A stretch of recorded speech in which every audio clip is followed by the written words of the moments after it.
What's happening, guys? I'm here at 2015 San Diego Comic-Con, and I have honored to have here with me composer Blake Neely. How you doing, man? I'm great. All right.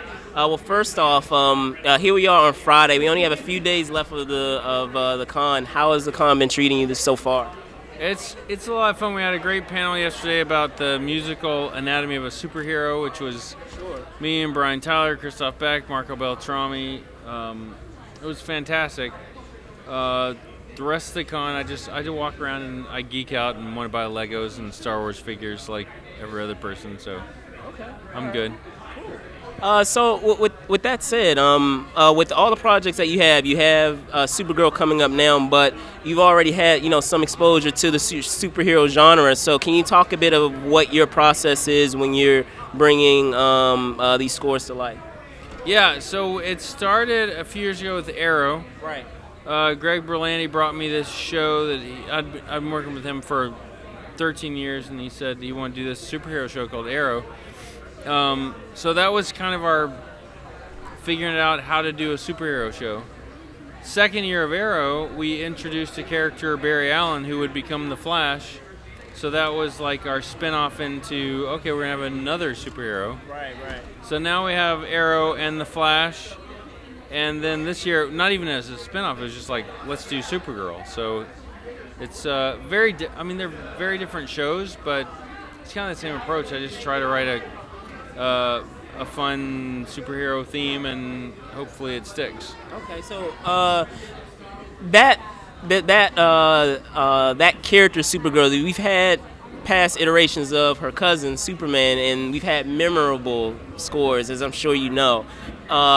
Was there any concern on your part of doing, kind of jumping off of what I was saying, doing those prior superhero shows of repeating, certain themes, or is that just naturally a part of, how you work? That's a great question. I had two fears in doing Supergirl. One was I going to, and it needed to be different from Arrow and the Flash, because we've already done those. Right. So it needs to be different. And they're not in similar universes. But two, the bigger thing, the more daunting thing was we wanted to do an homage to her cousin, Superman. Right. But how do you do a different thing in the same style of Superman? And no one can write like John Williams. I mean, he's the composer of composers. So no one, I could never dream of writing something as good as him, but you got to write something in the same vein. So it was very daunting, but I think we came up with an idea that works for her. And it's fun, it's light, it's not dark, it's anthemic, it's heroic. So. And can we expect that there will be from what you're saying that there will in fact be a specific theme for both Superman, because he from what I understand he cameos perhaps in that series, so I'm sure he has his own separate theme and she has her own separate theme. Well, funny thing is he appears. Okay. I think I can say 3 times. Okay. But he doesn't get his theme.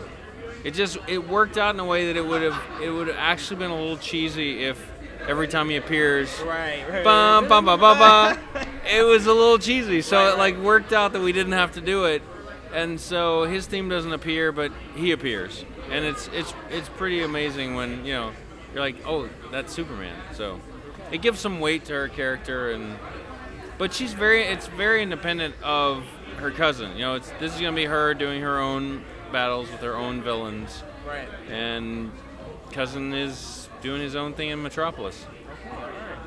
So now that you have Supergirl that you're still in the crux of, so to speak, what's next in the pipeline for you, or will you basically be focusing solely on Supergirl at the moment? No, I'll focus on Supergirl, but I'll also focus on season 2 of Flash. Is going to be a little difficult because we're going to a very different place. Okay.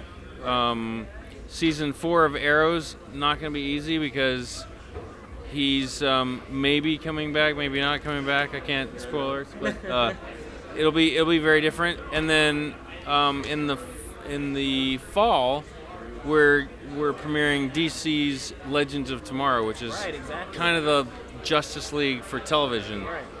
And that'll be amazing because it's the first time I've actually scored a show that has characters that I have themes for. So like their themes will come over and it's gonna be an epic show. I mean, it's like I've been promised action, action, action, just constant action, which makes me exhausted, but it'll be fun.